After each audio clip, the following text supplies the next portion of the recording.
Hello everyone. तो last session को हम लोग कंटिन्यू करते हैं। ठीक है, यहाँ पे हमारे पास क्वेश्चन है कि let five X be the inverse of this function. ठीक है, फाइव और एफ एक्स क्या है, एक दूसरे का इनवर्स है।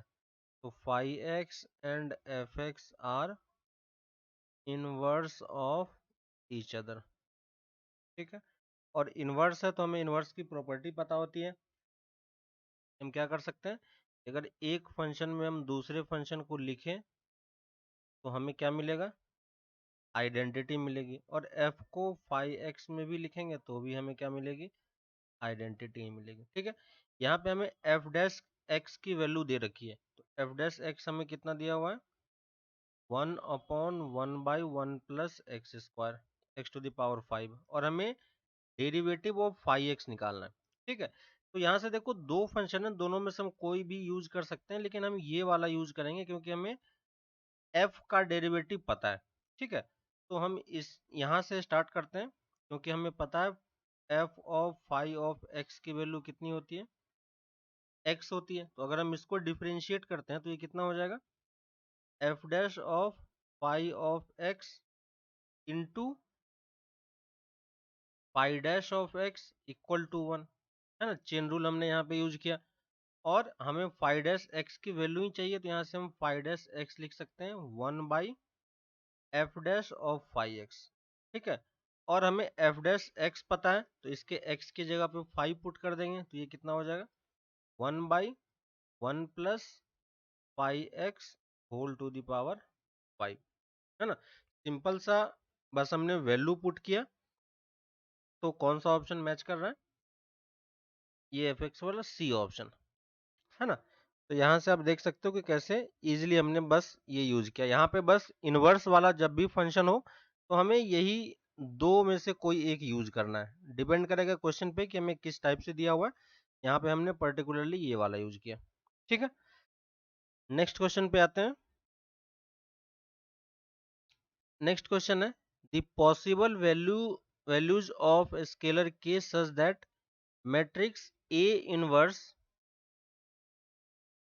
Inverse minus k I is singular.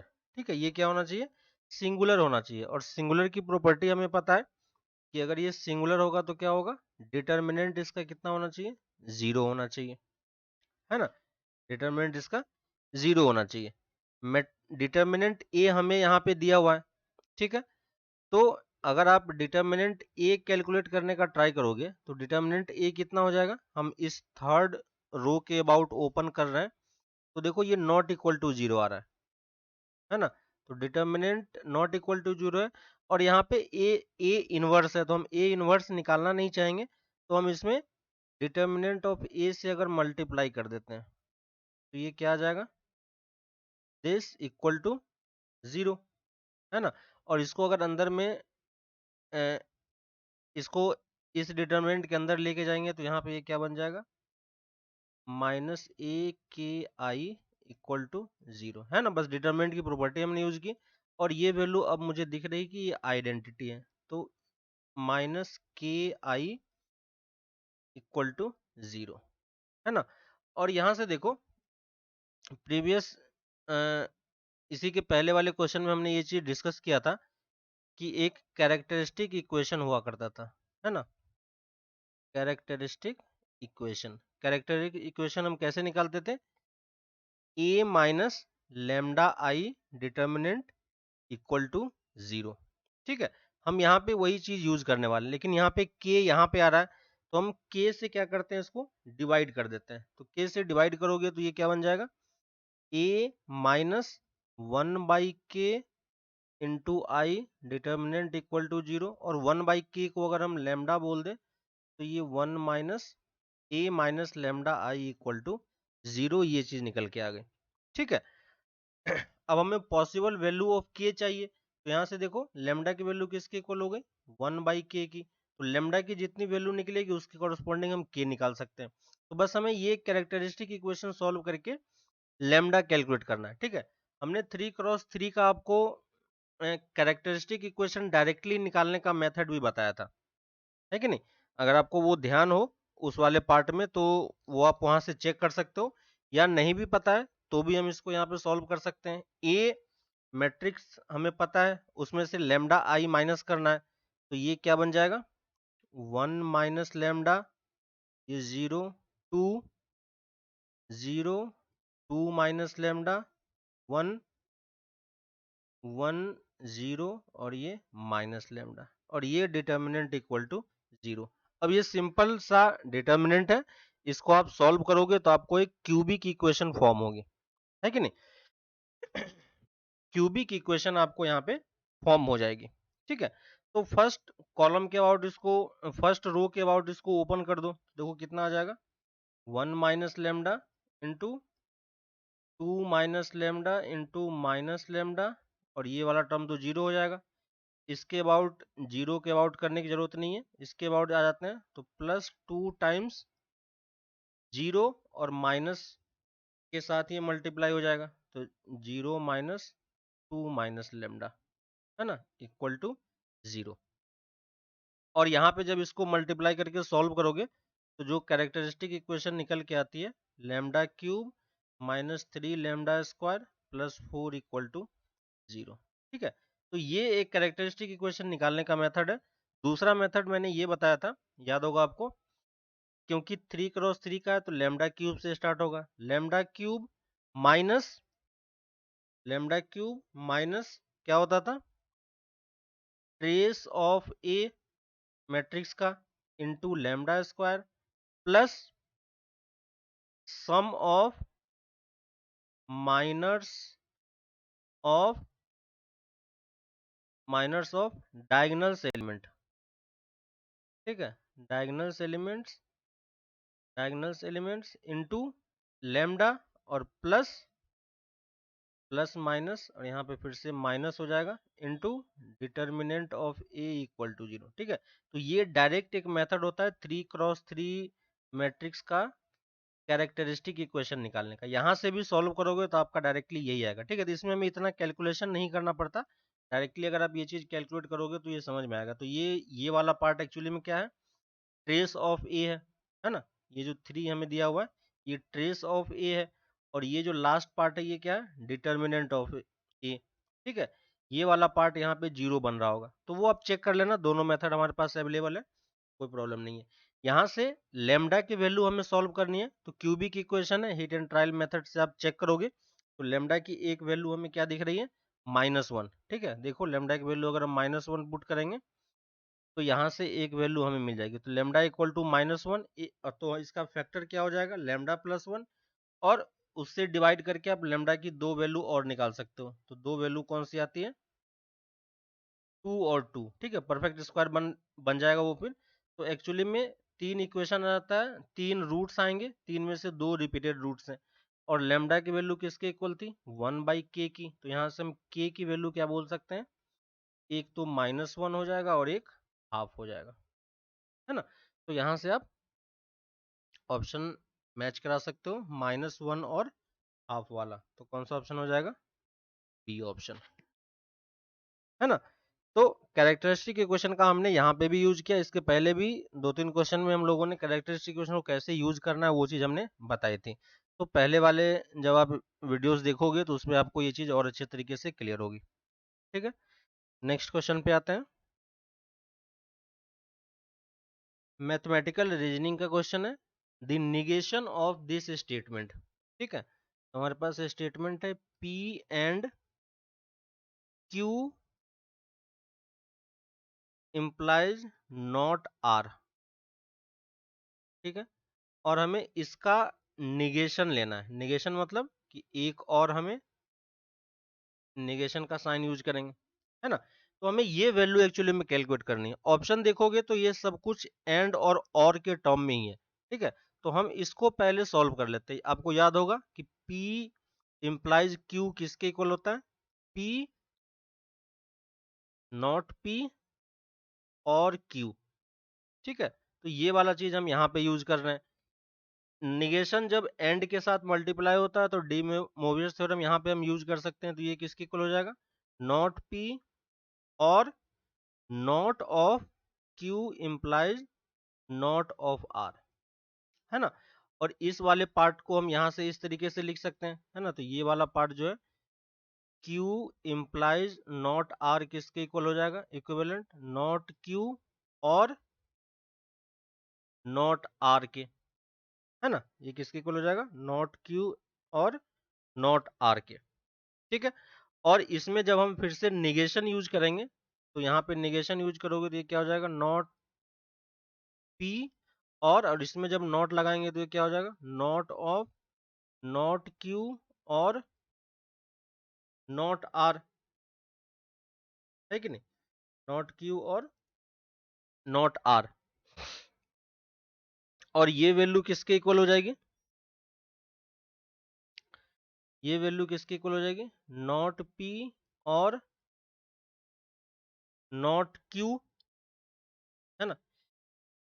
इस दोनों को अगर हम इस नॉट को अगर इसके अंदर लेके जाएंगे तो ये क्या दे देगा, नॉट और नॉट कैंसिल हो जाएगा तो ये Q बन जाएगा, एंड और में कन्वर्ट हो जाएगा और ये नॉट और नॉट फिर से हमें R दे देगा, है कि नहीं। तो हमारे पास जो फाइनल रिजल्ट आएगा वो क्या होगा, नॉट P और नॉट P और ये वाला ऑप्शन, ठीक है। तो आप देख सकते हो डायरेक्टली हमने इस चीज को यहाँ से सॉल्व किया, है ना। तो ऑप्शन के बेसिस पे हमें थोड़ा सा मूव करना है, ऑप्शन में कहीं भी इम्प्लीकेशन का साइन नहीं था। इसी चीज को हम ट्रूथ टेबल से भी कर सकते थे, लेकिन वो थोड़ा सा लेंदी पड़ता क्योंकि 4 ऑप्शन आपको चेक करने पड़ते हैं, है ना।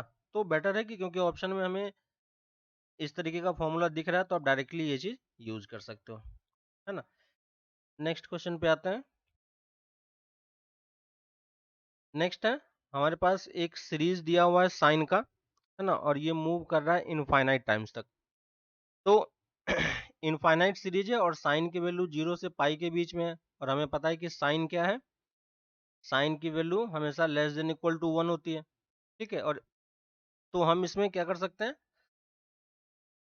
हम यहाँ पे क्या कर पाएंगे, इनफाइनाइट जीपी का सम लगा पाएंगे, है ना।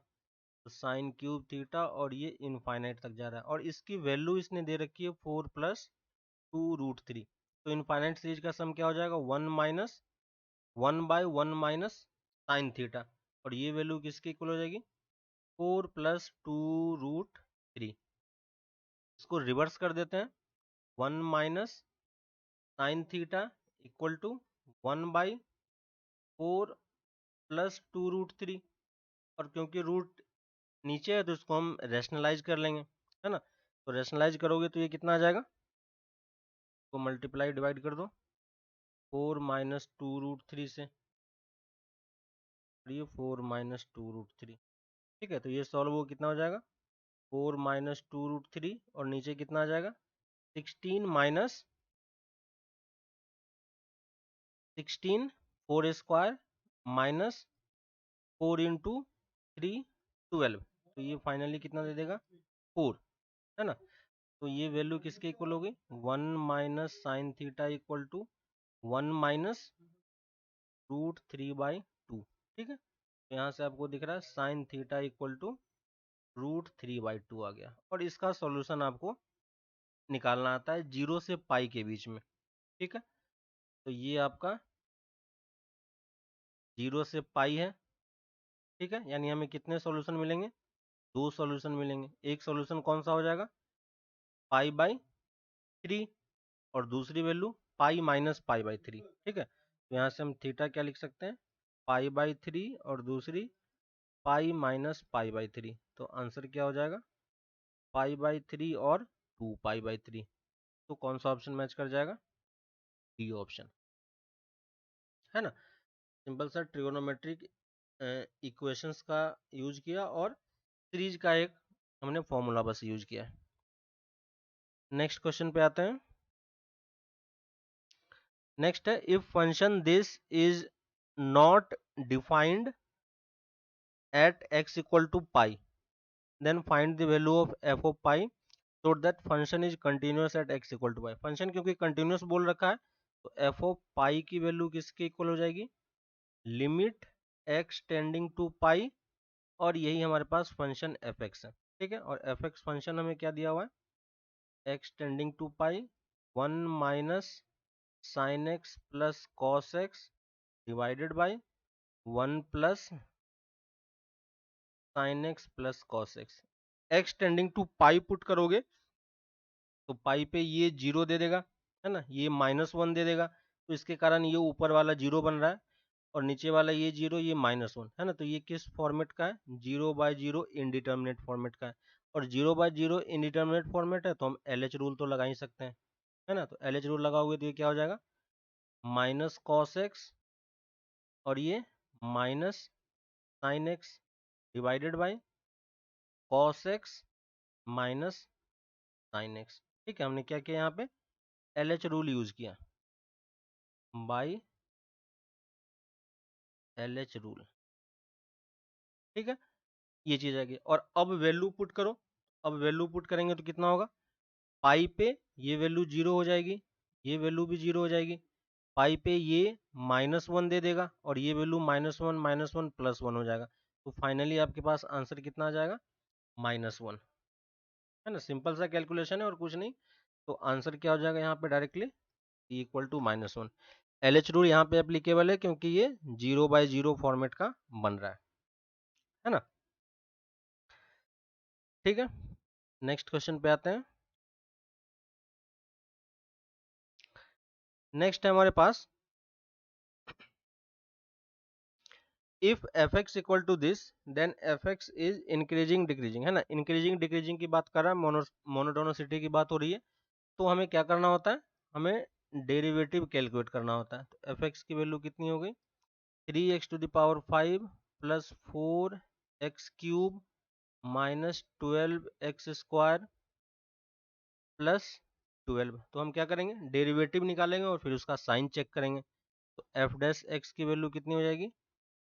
12x³ plus 12x² minus 24x। सबसे 12x कॉमन आ रहा है तो 12x आप बाहर निकाल लो, तो ये x² प्लस x और ये -2। ठीक है, और अब ये फैक्टर हमें दिख रहा है 12x, ये कितना हो जाएगा? x -1 into x plus 2। ठीक है, f' की बात हो रही है तो f' हमारे पास ये आ गया। अब इसमें से किस पार्ट में इंक्रीजिंग है डिक्रीजिंग है वो हम कहाँ से चेक करेंगे? वेबी कर्व मेथड से। ठीक है, तो ये पूरा फैक्टर कहाँ कहाँ पे जीरो हो रहा है? एक पॉइंट हमारे पास -2 का है, एक पॉइंट 0 का है, एक पॉइंट 1 का है। ठीक है, x के सारे कोफिशिएंट पॉजिटिव है तो हम यहाँ से स्टार्ट कर सकते हैं और इस तरीके से मूव करेगा। यानी पॉजिटिव कहाँ कहाँ पे होगा? इस इंटरवल में, और नेगेटिव कहाँ कहाँ पे? इस इंटरवल में। यानी जो पॉजिटिव है उस पार्ट में हमारा फंक्शन क्या है? इंक्रीजिंग है, और जो नेगेटिव है उस पार्ट में हमारा फंक्शन डिक्रीजिंग है। ठीक है, तो इंक्रीजिंग चेक कर लेते हैं। इंक्रीजिंग 1 से इन्फिनिटी और -2 से 0 के बीच में। तो एक ऑप्शन हमारा ये बी वाला मैच कर रहा है। Negative -infinity to -2। ठीक है, ये वाला पार्ट तो मैच कर रहा है, ये वाला पार्ट मैच नहीं कर रहा है। ठीक है, तो सिर्फ कौन सा ऑप्शन मैच करेगा? B option. ठीक है, तो सिंपल सा वेबी कर्व मेथड है, इसको हम यहाँ पे अप्लाई किए। ठीक है, नेक्स्ट क्वेश्चन पे आते हैं। नेक्स्ट हमारे पास the complete solution of this inequality. तो यहाँ पे हमारे पास दिया हुआ है कॉस इनवर्स ऑफ cos 4 और ये value greater than equal to 3x² minus 4x है। ठीक है, सिंपल सा क्वेश्चन है, लेकिन बस एक चीज हमें ध्यान रखना है कि cos inverse of cos x की वैल्यू 4 के इक्वल डायरेक्टली नहीं होगा, है ना। तो प्रीवियस लेक्चर में मैंने ये चीज आपको क्लियर किया था। यहाँ पे अगर आप पाई की वैल्यू देखते हो तो पाई की वैल्यू कितनी होती है? 3.14।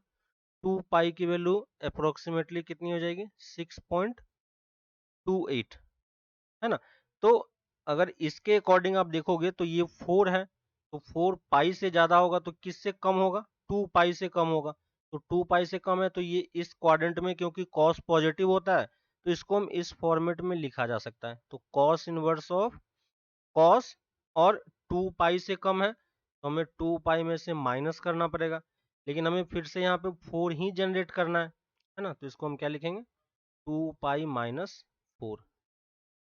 क्लियर है, 2 पाई-4, और ये क्या हो जाएगा, greater than equal to 3x² minus 4x, है ना।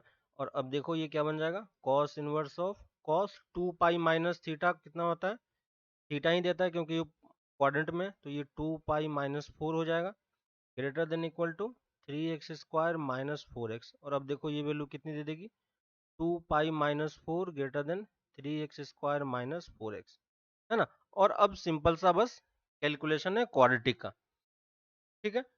इसको उस तरफ लेके जाओ तो ये क्या हो जाएगा, 3x² माइनस 4x माइनस 2 पाई-4, और ये value less than 0। Quadratic equation है, फैक्टर हम निकाल सकते हैं, है ना।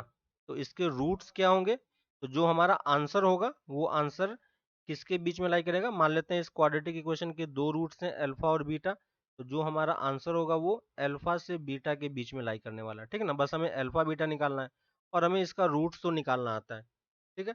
तो इस इक्वेशन की अगर हम रूट्स की बात करें तो रूट्स कितना हो जाएगा, -b plus minus square root of b² minus 4a into C हमारा ये माइनस टाइम्स है, तो ये 2 पाई-4 divided by twice into A, है ना।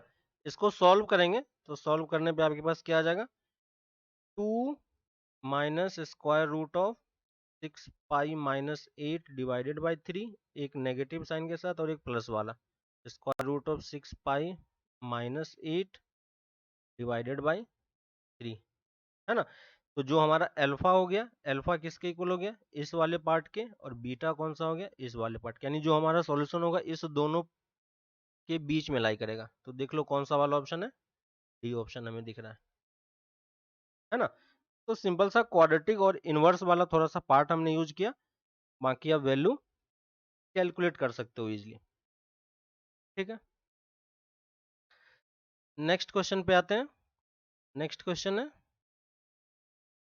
अ ladder 5 metre long leans against the wall, ठीक है। The bottom of the ladder, यहाँ पे लेडर होगा, ladder is 3 meter from the wall. If the bottom of the ladder is pulled 1 meter further from the wall, how much does the top of the ladder slide down, ठीक है। Simple सा geometrical based है, अगर आप geometry सही से बनाओगे तो ये चीज आपको दिख जाएगी, ठीक है। एक लेडर है जो जिसका लेंथ 5 मीटर का है, ठीक है। तो ये 5 मीटर का लेडर है, और अब ये बोल रहा है कि इस लेडर का बॉटम जो है वो 3 metre away from the wall है। तो अगर ये वॉल है हमारा, ठीक है, इसको वॉल एज्यूम कर लेते हैं, और ये हमारा फ्लोर हो गया, ठीक है। ये यहाँ से कितने मीटर दूरी पे है, 3 मीटर की दूरी पे है ना। तो आपको ये राइट एंगल ट्रायंगल दिख रहा है, तो अगर ये 3 होगा ये 5 होगा तो ये वाला 4 हो जाएगा, यानी वो वर्टिकल वॉल पे कितने मीटर पे था,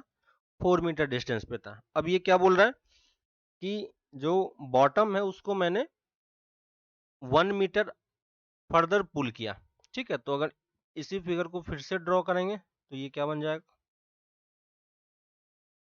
इस टाइप का कुछ बनेगा। पहले 3 था, 1 मीटर पुल किया तो ये अब कहाँ पे चला जाएगा, 4 पे चला जाएगा, है ना। ये लेंथ तो अभी भी 5 है, तो वर्टिकल पोजीशन पे उसका लेंथ कितना हो जाएगा, बॉटम से 3 मीटर हाइट पे हो जाएगा, है ना। तो बोल रहा है कि how much the top of the ladder slides down the wall. तो सिंपल सा कैलकुलेशन है, पहले कितने पे था, 4 पे था, और अब कितने पे आ गया, 3 पे, तो कितने मीटर वो स्लाइड किया है, 1 मीटर। सिंपल आंसर 1 मीटर, ठीक है। इसमें कुछ करना नहीं था, बस ज्योमेट्री प्लॉट करके आपको ये चीज देखनी है, ठीक है। नेक्स्ट क्वेश्चन पे आते हैं। नेक्स्ट है हमारे पास, the area bounded by the curve y equal to half x square x axis and x equal to 2। y equal to, हमारे पास 3 कर्व है, y equal to half x square, एक x एक्सिस है, तो x axis कौन सा हो गया, y इक्वल टू 0, और एक x इक्वल टू 2, ठीक है। तीनों को प्लॉट करते हैं, यहाँ पे प्लॉट करोगे तो y equal to x square का कर्व तो हमें पता है, ये ओरिजिन से पास करते हुए ऐसे मूव करता है, ठीक है। x इक्वल टू 2 कहाँ पे होगा, तो x equal to 2 vertical line होगी, यहाँ पे एज्यूम कर लेते हैं, तो ये हमारा 2,0 वाला पॉइंट है, ठीक है। और y इक्वल टू 0 तो यही लाइन हो गया। तो कौन सा हमें कर्व एक्चुअली में कैलकुलेट करना है? कर्व देखोगे तो ये वाला कर्व एक्चुअली में, है ना, ये जो शेडेड रीजन है, ये वाला हमें एरिया कैलकुलेट करने का। सिंपल सा एरिया, कैसे कैलकुलेट करेंगे? एक आपको ये वाला एक हम वर्टिकल स्ट्रिप लेंगे, ठीक है। इसकी हाइट कितनी हो जाएगी? ये वाला, और ये हाइट क्योंकि एक्स एक्सिस से मेजर कर रहे हैं, तो जो इसका वाई है वही इसका हाइट दे देगा, है ना। तो हाइट तो वाई हो गई, और विड्थ कितनी है? dx। तो हम एरिया डायरेक्टली क्या लिख सकते हैं? इंटीग्रेशन ऑफ वाई dx, ठीक है। और ये कहाँ से कहाँ हमें इंटीग्रेट करना है? x की वैल्यू कहाँ से कहाँ तक जा रही है? 0 से लेके 2 तक, ठीक है। y की वैल्यू हमें पता है, तो ये कितना हो जाएगा? x²/2 x²/2 into D x, और ये 0 से 2 तक, ठीक है। सिंपल सा इंटीग्रेशन है, कर सकते हैं। क्या हो जाएगा? x³/6 0 to 2, है ना। तो फाइनल आंसर कितना हो जाएगा? 8/6, और ये 4/3। तो कौन सा ऑप्शन मैच कर जाएगा? डी वाला ऑप्शन, है ना। सिंपल सा बेसिक सा इंटीग्रेशन का क्वेश्चन था। तो मेंस में इसी टाइप के क्वेश्चन आते हैं, कुछ भी टफ नहीं रहता है। आराम से अगर देखोगे तो सारे क्वेश्चन आपसे कंप्लीट होंगे, ठीक है। नेक्स्ट क्वेश्चन पे आते हैं। नेक्स्ट है, इफ एक हमें एक्सपेंशन दिया हुआ है 1 + x - 2x³ whole to the power 6 का एक्सपेंशन ये दिया हुआ है। हमें वैल्यूज कैलकुलेट करनी है a2 a4 से लेके a12 तक का, ठीक है। तो पहले हम एक बार एक्सपेंशन लिख लेते हैं।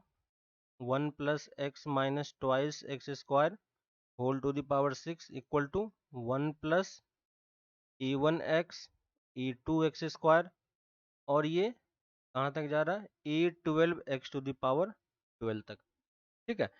अब आपको याद होगा कि सेम टाइप का एक्सपेंशन हमने बाइनोमियल में देखा था। एक्चुअली में बाइनोमियल का ही एडवांस है, थोड़ा सा अपर लेवल है।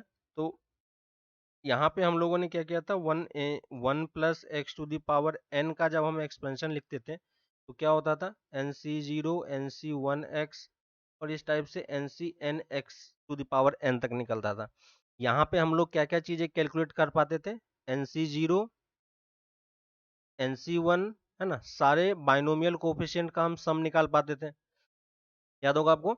यहाँ पे हम लोग सारे बाइनोमियल का ऑड इवन वाले का टर्म का भी हम सम निकाल पाते थे, है ना, और ऑड वाले का भी सम सम हम निकाल पाते थे। तो यहाँ पे जो मेथड यूज हो रहा है सेम मेथड हम यहाँ पे भी यूज करेंगे, ठीक है। तो ये वाला पार्ट आपको अच्छे से समझ में आना चाहिए कि बाइनोमियल कोफिशिएंट का हम सम कैसे निकालते हैं, ऑड उसमें से हम कैसे निकालते हैं, और इवन हम कैसे निकालते हैं, ठीक है। तो अगर वो आपको याद है तो ये क्वेश्चन आप इजीली कर पाओगे। तो देखो, हमें अगर मान लो कि मुझसे पूछा जाता कि a1 a2 a3 सबका सम कितना होता, तो हम क्या करते हैं? यानी मैं ये पूछ रहा हूँ कि सारे कोफिशिएंट का सम क्या होता। तो कोफिशिएंट का सम क्या हो जाएगा? a1 1 + a1 + a2 से लेके a12 तक का। इसका कोई अगर हमसे सम पूछता तो हम क्या बताते? तो ये वैल्यू निकालने के लिए हमें क्या करना पड़ेगा? x की जगह पे 1 पुट करना पड़ेगा, है कि नहीं। इस वाले एक्सपेंशन में अगर हमारे पास x = 1 होता तो ये पूरा सीरीज हमें मिल जाता, और x = 1 अगर हम यहाँ पे पुट करेंगे तो x = 1 हमें यहाँ भी पुट करनी पड़ेगी। तो यहाँ पे x = 1 पुट करोगे तो कितना हो जाएगा? 1 + 1 - 2 होल टू द पावर 6। तो फाइनल आंसर कितना हो जाएगा? 0। तो सारे कोफिशिएंट का सम एक्चुअली में कितना है? 0 है ना। अब अगर कोई हमसे ये पूछता है कि बताओ इसका सम कितना होगा? 1 - a1x + a2 - a3, है ना, यानी ऑल्टरनेट प्लस माइनस का साइन मूव कर रहा है ना। तो फिर से हमें इसी सीरीज को देखना है, और इस सीरीज से ये सीरीज निकालने के लिए हमें x की जगह पे क्या पुट करना पड़ेगा? -1। तो x = -1 अगर यहाँ पुट करेंगे तो यहाँ पे भी पुट करना पड़ेगा। तो अगर यहाँ पे पुट करेंगे तो कितना होगा? 1 - x, और ये सॉरी -1 हो जाएगा x की जगह पे, और यहाँ पे कितनी हो जाएगी वैल्यू? -2। तो फाइनली, और पावर 6 है, तो फाइनली वैल्यूज कितनी हो जाएगी? तो ये दोनों टर्म तो कैंसिल हो गया, 2 टू द पावर 6। ठीक है, हमें जो सम चाहिए वो किसका चाहिए, A2 A4 A12, यानी जो इवन वाला टर्म है, यानी इस टाइप के टर्म का सम चाहिए। तो हमें इसके लिए क्या करना होगा, ऑड वाले को कैंसिल करना होगा, है ना। तो ऑड वाले को कैंसिल करने के लिए क्या करेंगे, सिंपली इस दोनों इक्वेशन को हम ऐड कर देंगे। यही चीज हमने बाइनोमियल कोफिशिएंट वाले पार्ट में भी देखा था, है ना।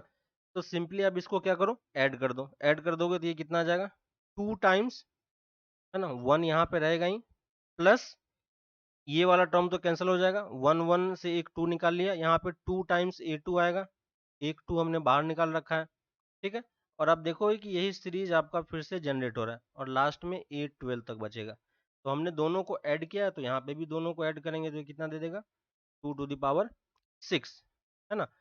और अगर अब 2 से इसको हम डिवाइड कर दें तो हमारे पास A to the power 12 equal to 2 to the power 5, और 2 टू द पावर 5 कितना हो जाएगा, 32, है ना। तो ये 32 हो गया, लेकिन हमें सम सिर्फ किसका चाहिए, A2 से यहाँ तक, तो 1 को उस तरफ लेके चले जाएंगे, तो A2 plus A4 plus up to A12 equal to 32 minus 1 equal to 31। तो कौन सा ऑप्शन मैच कर जाएगा, ए ऑप्शन, है ना।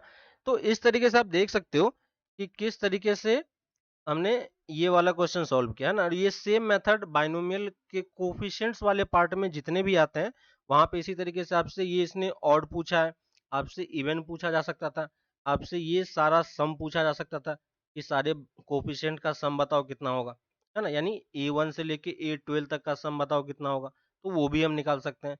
तो इसी के डिफरेंट डिफरेंट पार्ट्स हैं, उसमें से ये एक पार्ट का क्वेश्चन आपसे यहाँ पे दिया गया, है ना। तो जब आप इसको पढ़ते हो तो वहां पे ये सब सारे केसेस डिस्कस होते हैं, तो वहां पे आपको ये सब चीजें समझ में आ रही होगी।